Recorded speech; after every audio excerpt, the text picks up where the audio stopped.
Welcome to the Month End CPG Community Chat. The Month End will provide emerging CPG brands real-life knowledge into the accounting, finance, and operational worlds. Our guests will be key stakeholders from those same brands as well as other key contributors to the industry. Welcome to episode 24 of the Month End. Today we have Craig Lewis from Flyers Cocktail Co. How you doing today, Lewie? Good, Brad. How you going, mate? Great. Great for, I guess, a Thursday morning. And I'm excited about this chat. Flyers Cocktail, we were just chatting offline. Like, I love your brand. I love your concept. You guys are kind of relatively new in the space of CBD beverages, and I'm excited to learn more. So why don't we start with that? Like, what is Flyers Cocktail Co? Mate, so we are one of America's first non-alcoholic sparkling CBD cocktails. We launched about 9 months ago. And we knew that, there was this opportunity in this non-alcoholic space for, premium crafted beverages that have these adult sophisticated flavors. And we think during those occasions, that's when people want some level of function as well. So that's why we laid in the CBD as that functional element that allows you to feel something during that alcohol occasion. So yeah, we launched 9 months ago. We've got 3 products in the market, and yeah, we're ramping up. Awesome. And give us a little background about yourself. Yeah, so I used to work on the agency and consulting side with Big Beverage. So we used to help build out their innovation pipelines and come up with beverage concepts that they would bring to market, which was really exciting. And then COVID hit, and so those innovation budgets obviously dried up because the companies are just trying to survive, let alone innovate. And so that was an opportunity for us to really think about, all right, if we were to do this ourselves, what would that look like? And we also know there's a unique opportunity where Big Beverage cannot operate in the hemp CBD space at the moment, just because of the regulatory challenges. So for the first time ever, all of the traditional marketing budgets that come from Big Beverage are not allowed to be applied to CBD beverages. So there's a bit of a rush for CBD beverages and an opportunity to gain market share. And then when those regulations lift, then those big beverage companies are going to be it's going to be a lot easier for them to just acquire something that's already been built. Correct. So that's a little bit of the strategy. Yeah, gotcha. That really makes sense. I'm sure, and you said you've been awarded you're the world's most awarded CBD beverage. Is that right? Yeah, exactly. Yeah. So we caught a little bit of an award farming strategy. So we submitted to all the awards under the sun, including the San Francisco Spirit Awards, the New York International Spirit Awards, and we've got ranges from platinum, gold, silver, bronze, and everything in between across all the different products. And so now we can claim that the world's most awarded CBD beverage, which is really exciting, and it helps with a lot of those retailer conversations. Definitely.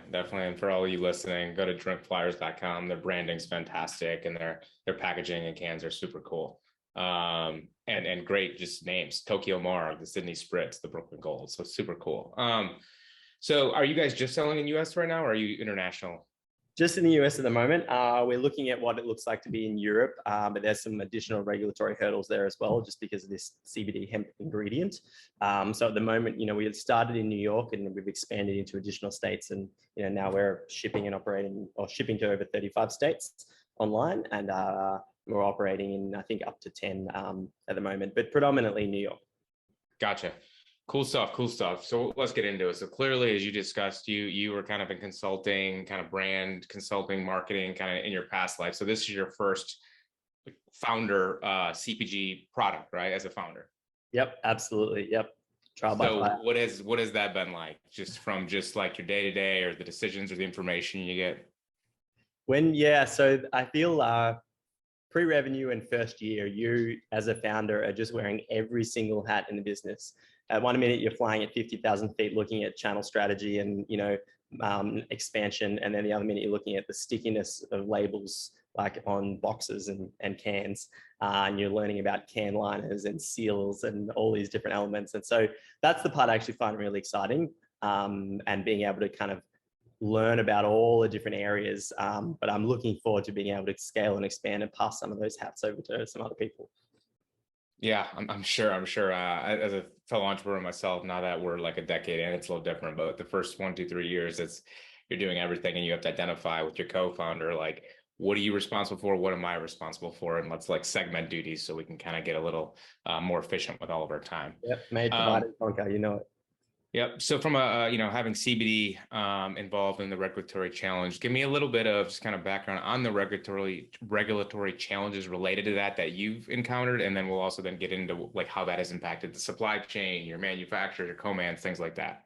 Yeah, totally. So the long short is in 2018, hemp was fully, well, 2014 and then 2018 again, fully federally legalized. So anything with less than 0.3% THC is considered hemp, and that's CBD, hemp-derived CBD fits under that portfolio. So that said, the FDA have not approved ingestible CBD yet. So there's thousands of brands. There's drinks, there's edibles, there's all sorts of CBD all across the country. But because it's not FDA approved, it means that publicly traded companies, it's too much of a risk factor for them to enter the space, which is a good thing because it means it's an opportunity for startups like ours and hundreds of others. It's a challenge because when you get into like banking and insurance and freight, it's also a risk factor. So in terms of co-packing, that's pretty good. You know, we've got a really good co-packer out of Georgia that we work with, and you know, there's the biggest challenge for us initially was actually banking, trying to find a bank that works with us because of that risk element, and obviously they're a bit anti that, obviously. So, and then outside of that, ingredient sourcing is pretty straightforward. You know, finding the right partners is always a challenge to work with because we have to, you know, we want to be able to get the economies of scale early on, but then also be able to do larger and larger production runs as we move down the line. And then the additional challenge on the other side is marketing and regulation. So we can't run ads on Instagram, Facebook, LinkedIn, Reddit, YouTube, TikTok, just for hemp CBD. This isn't THC cannabis, this is just hemp CBD. So obviously that, you know, there's already additional challenges for CPG brands on those fronts. And then you add in not being able to run any ads or any programmatic. There's a few platforms you can run, but it's pretty restricted. So you've got to come up with creative ways to get around that. So we actually initially went DTC heavy at the start, the first few months, and then we were realizing that customer acquisition cost was just not sustainable. And then so we pivoted and actually accelerated in retail. And now we're 9 months in and we're in about 140 stores across New York and a few other states. Awesome. Couple questions on, I guess let's go back to, since we're talking about some kind of accounting, finance, ops stuff here. Let's talk about finance. Like, let's talk more about the whole banking situation because we've had a lot of clients that have come either from CBD hemp or even, not as a core product as well, of just kind of like infusing one of their SKUs, right? And then all of a sudden they get kicked off a bank or kicked off Bill.com or systems like that. So Yep. how did you just attack that? Did you get kicked off any, or did you find it? And like, what has been successful for you?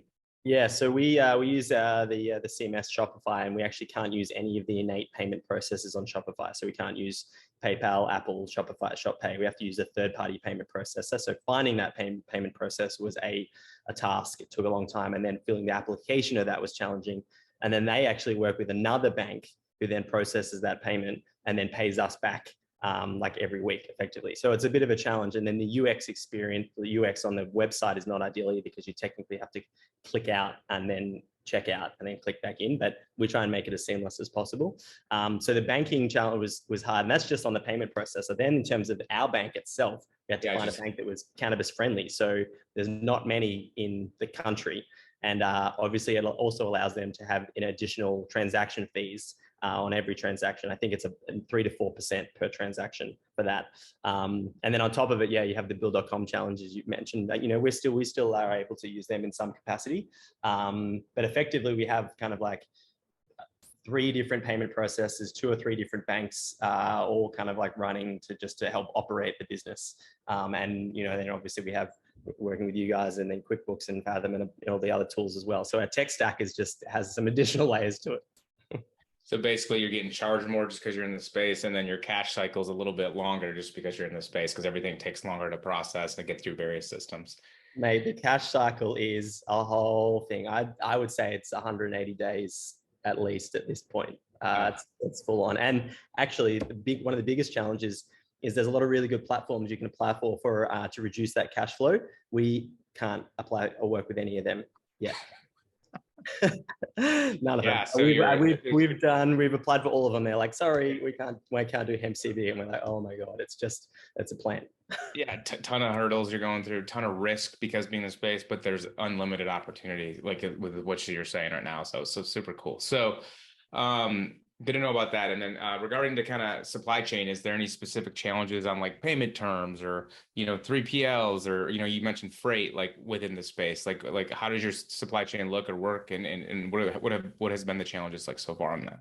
Yeah, so we have, like 20 vendors. We have a bunch, like, 15 different ingredients per SKU. And we have, luckily though, the ingredients that we source, outside of the hemp, they're all just standard ingredients, like natural ingredients and, the ascorbic acid and things like that are actually, you can use from any vendor.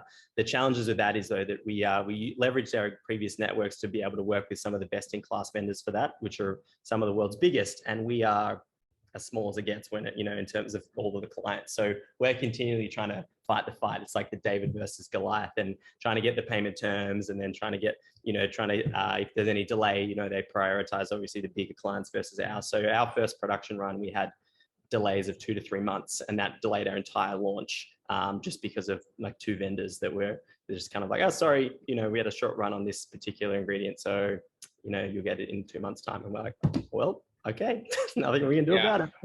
Yep. And then other vendors like freight, for us, we worked with a few different brokers, and they work with some freight companies, and some of them won't touch hemp just because their insurance doesn't allow them to. So they have to be pretty selective in the ones that they can. And it also kind of allows them to justify an increased price. And freight is already crazy at the moment. But then if you add on that, like curated carriers that work with hemp, it becomes really expensive just to move, pallets from one state to another.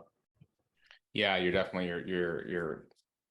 have increased costs across the entire spectrum. So your landed cost is definitely gonna be higher. So then like from like a pricing, competition standpoint from pricing, direct to consumer as well as, on the shelf, like how does your like, pricing compare like to other CBD drinks or even just, like a beer or, high-end craft beer, things like that and what's in the space these days? Yeah, totally. So we're lucky. Well, not lucky. It was definitely part of the plan, but we knew that, all right, if you build a premium product and premium brand, and obviously to be able to claim the title of the world's most awarded CBD cocktail, like that takes quite a lot of effort and time and money, and that allows us to charge a premium price for our products, and that allows us to achieve the margins that we need to. So for us, we're a smaller can, we're an 8-ounce can, but that also means that there's shipping efficiencies because of the weight.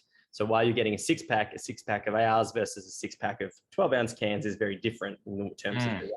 So that is advantageous from a DTC model perspective, and also from a freight perspective, we can fit a lot more per pallet. And in terms of the weight, we can also achieve a lot more units. And then on shelf, we are realizing that our 6-pack is $38 online with free overnight shipping. And then on shelf, we also have 6-packs for $38. And then when it comes to the single can, the channels will determine the price point. So we like to ask New Yorkers, like, what would you pay for a CBD cocktail or a cannabis cocktail? And they give us the New York numbers, which are crazy, but it's like $15, $16, So, we have our cocktails at some bars that are flying off out of the bar at $10 a pop. And obviously that bar can have a huge margin from the cost that we can provide it to them. And then same thing with retail, they do the New York double. So whatever you sell to them, they'll just double the price and they get their 50% margin. So the channels determine the price point. We with it being a premium product, we also have 20 milligrams of full spectrum CBD hemp. And that's actually a nanotech hemp. So it works, it's basically the fastest in the market. So it actually works in about 6 to 9 minutes, you start to feel it, fast onset and fast offset. So that's a really good point, but it's really hard to communicate that when you're sitting on shelf, with 100 other brands. Like, it's not like there's a founder next to you telling the story and the narrative. So you really got to lean into the design element to show that it's a premium product and it's 20 milligrams and that it's this sophisticated, elegant, complex flavors to help you replace your alcohol consumption, but still get that sense of good feeling and well-being and get, take the edge off maybe on the weeknight or on any evenings. Got interesting. So, but we've talked a little bit about just the payment processing challenges on your website, your direct to consumer, via Shopify, the lack of apps you can use, and all this stuff. What has been some challenges now that you're in more stores and on the shelf, and what have been specific challenges that within that sales channel?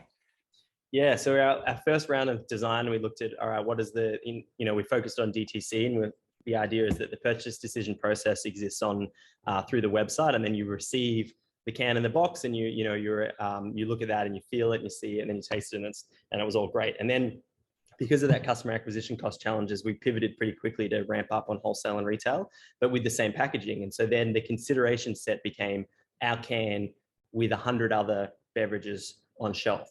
And we have a small can already, 8 ounce, compared to like typical 12 ounces or slim or sleek cans. And, we designed for DTC, whereas now we're on shelf with this, I call it like rainbow vomit. Really, it's just every brand is just these pastel colors of the whole deal, and there's which is fine, and like it's working for a lot of them. But we tried to differentiate ourselves a little bit from that, but we're still being a small can with a complex design that's very busy. We don't stand out on shelf, and we're not popping on shelf. So we had to pretty quickly pivot and adjust on that and optimize our like the hierarchy of comms, the clarity on shelf, and we've done that. We turned that around in like under 6 months, and going forward with like updated packaging, maintaining our brand equity, but just optimizing it for on shelf.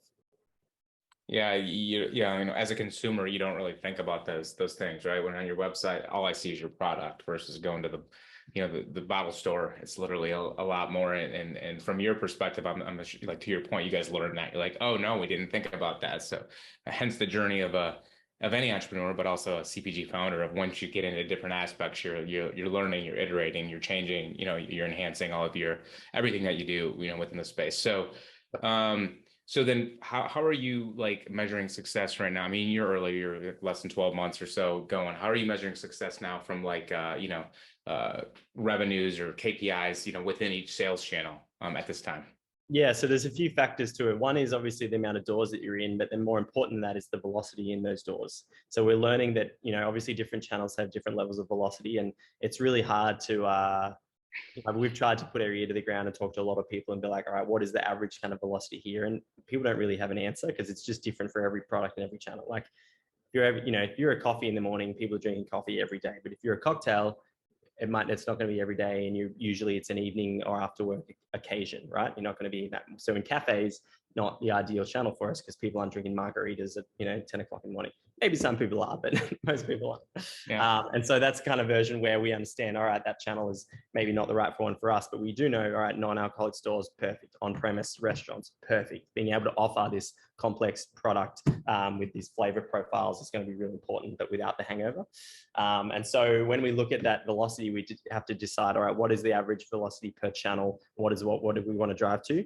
We also have our month-on-month forecast for revenue, which is we continue to build. So I look at that nearly like every couple of days. I'm like checking into seeing like where we're at in terms of our forecast, what the different channels are bringing, and making sure that we're either on track or if we're behind or ahead, or what that looks like. And that actually is what it then drives us from our forecasting perspective.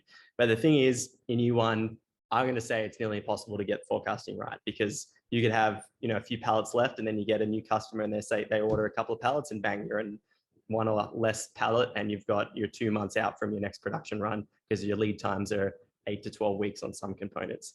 And so we've sold out of every production run to date so far, which is a good problem to have. But it's just a matter of us, because the lead times are so long, we've got to like start putting in those orders for inventory a lot earlier to have that available, which means then your cash flow actually gets stretched even further. So it's trying to manage this like constant flow of like, all right, your own cash flow as a business, your revenue forecast, your sell-through rate, your velocity, and then your like inventory that you have, and then also your components for production and the lead times of those components, and then payment terms, obviously for everyone. So while we can have a model, I think when you make a forecast, one thing you know about it is that it's going to be wrong. But if you can keep continuing to iterate and getting it closer and closer and improving it, that's going to help you be able to make those decisions. If with pre-revenue, there's no data to go from, and now we're 9 months in. Yes, we have 9 months of data, but we're opening up new channels. So we have no data for that channel, for example. So, after year one, then we'll probably have a few data points to actually help guide that decision-making. But before that, it's kind of like a bit of more of intuition, Yeah, 100%. That's definitely Norman. 100% agree. Like there's zero reason to get a forecast in place and not consistently look at it and update it, because it's to do it up front doesn't and not look at it doesn't make any sense. I guess, question, talking here about like your challenges on cash flow, on cash flow loans, banking, just pure money, right? Money to finance this business. Like how has how has the you know the raising money to investors and different folks like that, how has that from an educational standpoint to them in relation to, hey, this is different. I can't just go get to a bank. I can't get a cash flow loan from Shopify or PayPal or Amex or Clearco or whoever, right? Like so what is how is that bad? Yeah, it's been really interesting, but I actually feel it's been advantageous is because there's some additional barriers to entry that there would probably be a lot more players in the space because it's a little bit harder and a little bit higher risk.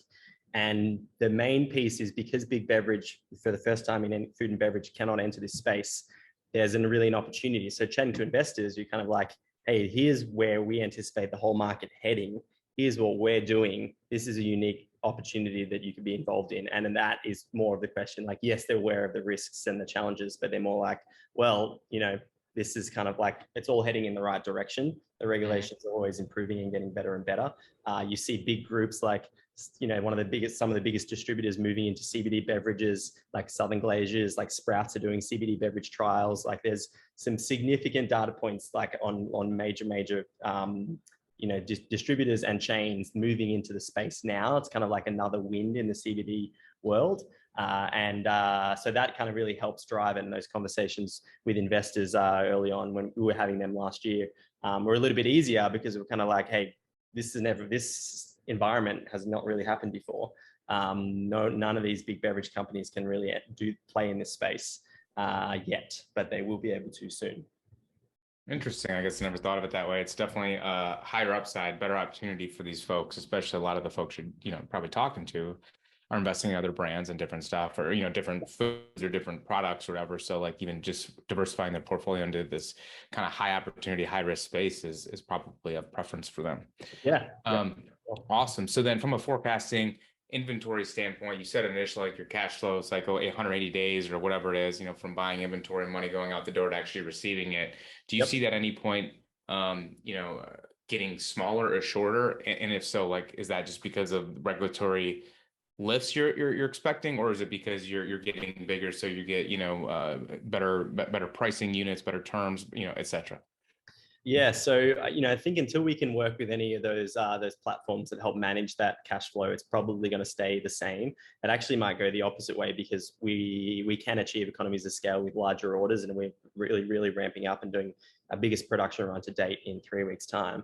And next year we can look at ordering like blanket orders and making commitments for the year, and then pulling from those commitments. So we've got the relationships with vendors now where they'll let us do that, where they might sit on the inventory and we just pull from it as we need, but we know we're committed to that inventory. So that is going to really help next year. And we know at the moment, the lead times are the lead times. Everyone's having these challenges with the supply chain of these raw materials. And then our production run, we're pretty efficient with that. And then we actually sell through really quickly as well. And then we're obviously our customers want their payment terms as well. So net, we're still at the 180-day range. That's kind of where we're going to be for until next year. And if we can start working with some of these inventory cash flow partners, that's going to be really helpful. But until then, I just kind of, this is how it's going to work. Mm-hmm. So you're in retail and shelf, like really in the New York area. Like what's next? Like where are you guys expanding to? Yeah, so actually, we did a trial at a really big theater here in Brooklyn. There was an event on a Tuesday night and a Wednesday night, and there was 3,000 people at that event, and we outsold all sodas and non-alc beverages just for the first time. And we're only in 2 bars out of the 9 bars in those venues. So we know that in the evenings, especially on weeknights, people are drinking less. They're buying less alcohol. There's people at bars there, they're not really like making cocktails. And we know that currently those bars don't really have an offering that, like ours, particularly something that has a function in it in the non-alcoholic space. So those events and theaters is a big push for us. And then also on premise, we know that, people are looking to drink less and less, and bars are, if they don't innovate and adapt, they're going to lose their customers. But bars typically end up being a social place. So being able to have beverages that help with that social lubrication is going to be really helpful. And restaurants as well, when you go out at night, you're going to be able to have something that's complementary to the food that you're eating there. And that's where we're really going to fit in. So those are kind of channels. And then in terms of the states, we know that all right, the big cities are kind of the goal as we move further west. Obviously, we're an East Coast brand based out of Brooklyn, but we know that there's massive opportunities, and this macro trend is occurring not only in the US but around the world. People drinking less and less, particularly millennials and Gen Z, even more so. Everyone's had that 3-day hangover that we don't really want to have anymore, and now they're actually thinking about, COVID made everybody focus a little bit more on their taking charge of their own health and well-being, and this is a piece of that puzzle as well. So it's more about moderation in drinking, as opposed to just completely abstaining from it. And we think that that's kind of our hypothesis, is that people still want function during those social occasions and those alcohol occasions, and that they still want an adult complex drink, and that's where we fit in. Yeah, no, I mean, it makes sense. More choice, just give the consumers more choice, and we'll see what happens. And it's more and more, every bar and restaurant you go to now has a space on their menu for a non-alcoholic drink and mocktails and et cetera. So it's definitely getting more mainstream. So which is good. It teach their own. So. Yeah, we envision this future. In restaurants there used to have menus where there was a meat menu and then there was this little like vegetarian menu on the side. Yeah. Now when you go to a restaurant, you'll see it's a menu, and there's seafood, there's vegetarian options, there's meat options, but it's all on the menu. That's how we think this is going to work with non-alcoholic, low alcoholic, and alcoholic. We think that bars are going to be able to be in the future where they have everybody's drinking, but you might be having a non-alc, you might be having a cannabis beverage, someone else might be having an alcoholic or a low alcoholic beverage, but we're all there, we're all socializing, we're all drinking together. And so that's the future that we're working on building. Awesome. And then on your website, right, you're shipping in the entire United States? Yeah, so 35 states at the moment. There's some states that haven't made an answer to the FDA about how they feel about ingestible CBD. There's definitely brands within those states that are operating and selling ingestible CBD, but at the moment, 35 states. Awesome. So yeah, you have 3 SKUs here. What's next on just the brand expansion or the SKU expansion? Yeah, so we've got some really exciting innovation pipeline coming down the line. We're going to be moving into the THC versions of our beverages very soon, which is exciting, and obviously in the legal states. And that's going to be, microdose THC version. So you're going to be able to achieve that little bit of that head high, but be able to continue like your conversation and socializing. We also have some other pretty unique products that we're making, which you'll probably hear about in a few months' time. Then outside of that is like the flavors, kind of like what's next in the pipeline in terms of flavors, like what other cocktails are people enjoying that you really want to be able to have a non-alcoholic version of it that really tastes like that cocktail. So we think about that, like, all right, what are the morning cocktails that we're using, or what about, we haven't landed on the exact ones, but at the moment it's kind of like, all right, imagine an espresso martini, but without the alcohol, but you're feeling it. The edge is taken off, the espresso's there. What does a mule look like? In the mornings, the mimosas, bellinis, Bloody Marys of the world, how do they, do people looking for non-alcoholic versions of those? So there's a little bit of consumer testing, a little bit of like finalization of what that looks like. And then, next year we'll be turning all those on. It's super cool. I'm sure the taste testing / brand development's kind of a fun little process in terms of, let's sit here and see if it tastes good, doesn't taste good. What's your take? Like, let's compare it against an actual mule versus this mule. Like, I'm sure it's a probably a pretty fun venture. Mate, you're spot on. And we're lucky enough to work with Ivy Mix. She's one of America's most awarded mixologists, and Ivy's our chief flavor officer. So our first beverages, we worked on them for 6 months. We did 45 rounds of flavor iterations on those beverages to get it right. And that's why it took forever. And that's obviously why we were able to achieve all of those awards, because we spent so much time on it. So I know whatever the next products are, it's also going to take that amount of effort to get it right. And we're all perfectionists on that front. We're not going to release anything that's not absolutely spot on. So I'm excited for that work as well. It's also it's awesome to be running a startup that can be chaotic at times, but at the end of the day, your own product is something that helps you manage that startup. You can skip it, you can relax, you're not going to be hungover, you're still going to sleep well, and you can still do what you need to do the next day. But I can enjoy, like, I love an old fashioned, but after three old fashions, I'm going to be really rusty the next day. Yeah. But I can have our Brooklyn Gold, a couple of them in the evening, feel good, sleep well, wake up fresh, ready to go. Yeah. When I go home, I can't do any more accounting. That really doesn't take the edge off. So I need something else, Yeah. Yeah, exactly. Awesome. Well, Lewie, this was a fantastic chat. Down to kind of the last 2 questions that we always end every podcast on. So give us one CPG industry do. So to me, I would say take everything that you read in here and then apply your own lens to it.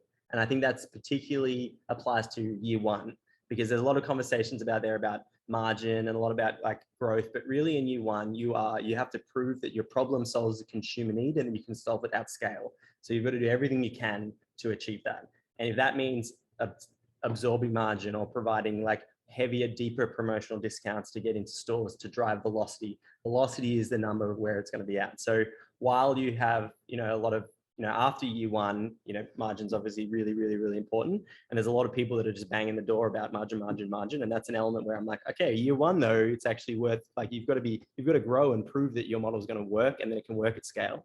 Then you unlock economies of scale and you'll be able to improve your margin. You'll be able to produce 10 times as much. And so for me, it's kind of like all of the learnings, take it all and then just take it all with a grain of salt and put your own lens onto it. Like, is this relevant for me where I'm at in my stage of the business?